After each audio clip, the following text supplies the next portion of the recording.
Good afternoon. It is 4:08. Chris in the afternoon here with you, and I have a special guest on the phone here real quick. We want to talk to Josh from Decyfer Down. Josh, are you there?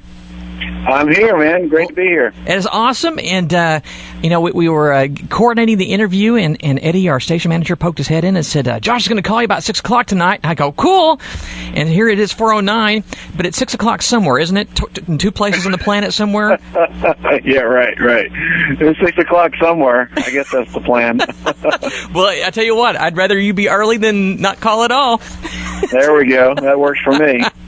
So, Josh, he also told me a bit of what I want to ask you about.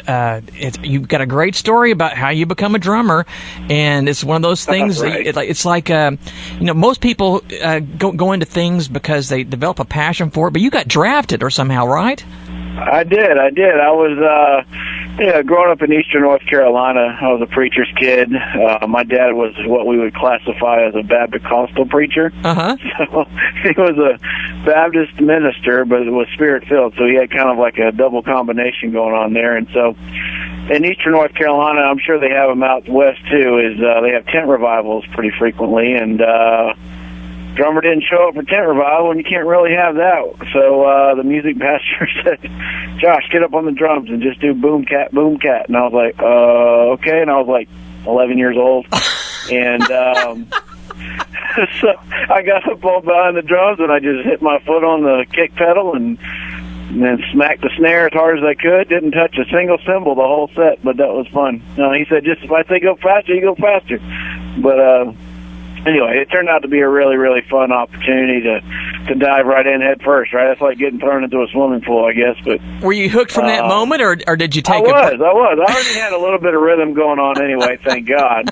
Otherwise, it could have been a train wreck. But from then on, I just kind of started out, and we, through a little bit of negotiating and a little bit of, church politics, we were able to figure out how to get a drum set in there. Okay. And including, Sister So-and-so making drum shields and coverings for it so it wasn't so loud. But anyway, that's a different story. But how long did it take you before you felt comfortable to actually do little toms and maybe a hi-hat and whatnot? Yeah, we had one of the ladies in the church that was one of the banner makers actually cut out Golden Cross banners with bright purple backgrounds, and then they were supposed to be held on to each tom and each snare to deaden the sound. And I'm like, wow, this is really awesome. Yes. But the struggle. Well, when do you tell us in your history, when does that translate into auditioning for your first band, and how old were you then? Well, yeah, I was in and out of working with different churches, and I became kind of the backup call guy, and then when I was obviously the primary at my church. I remember sitting in Dairy Queen and hanging out with a couple of buddies after a church service, and another guy came up to me and said, "Hey, Josh," and I'm like, "Yeah, I heard you play drums. Come, why don't you come hang out with us?" And we're trying to start a band, and that was the first band experience that I started, and that band was called Remember Jonah, and that was a Christian acoustic rock act back in way back in the day, back in the mid-'90s, and then Brandon and I got together in 1998 and started what now is Decyfer Down.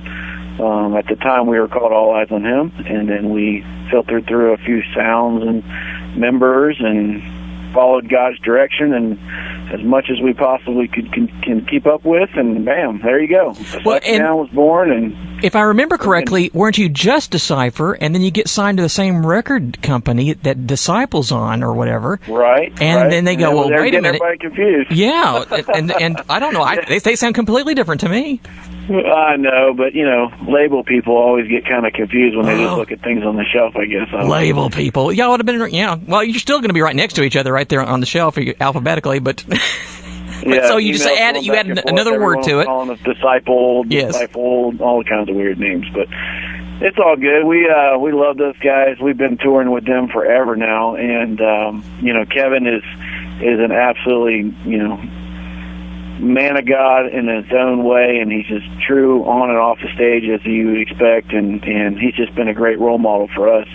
even way back when we used to travel to see him, because he's an old man, you know. Yes.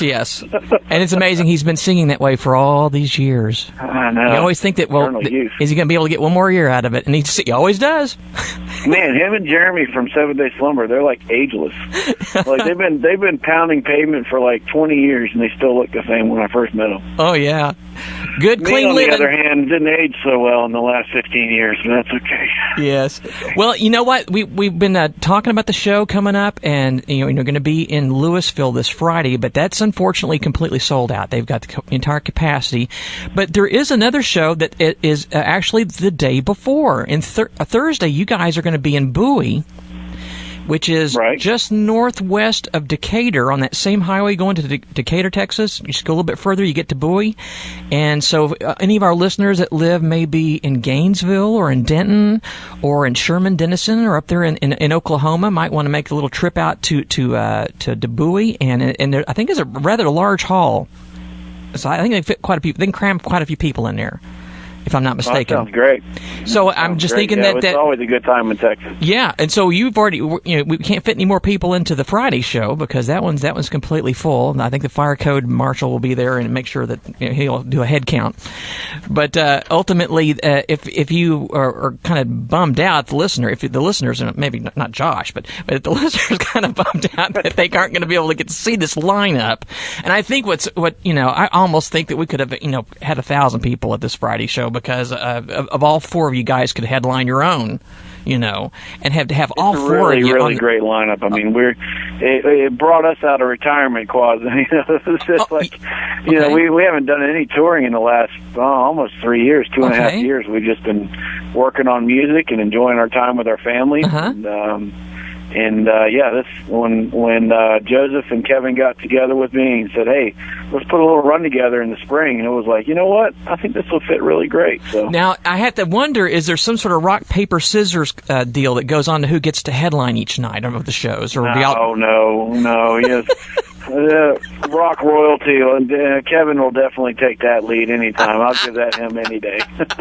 Anybody that's been able to tour in a Christian rock band for 74 years that's a good shot. You know what, Josh? I would always want to be the opening act. I want to be first, because that's when everybody's ready. Yeah, right. At the end of the festival, and it's been 12 hours. It's the time for the headliner, and they go, oh. Okay, you got 37 seconds to put your gear on stage. Great. All right. That could get confusing, but it's all fun, man.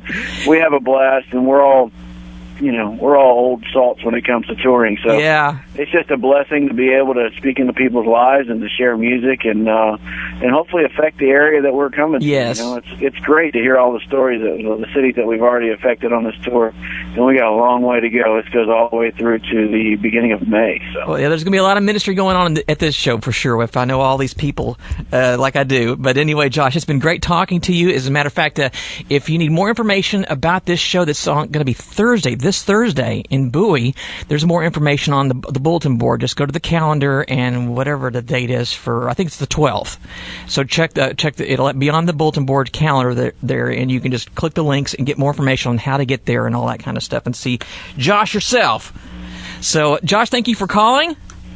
Yeah, thanks for having me on. Appreciate you guys' support. And just encourage everyone to come out to the shows. And if you have any unsaved friends, make sure you bring them.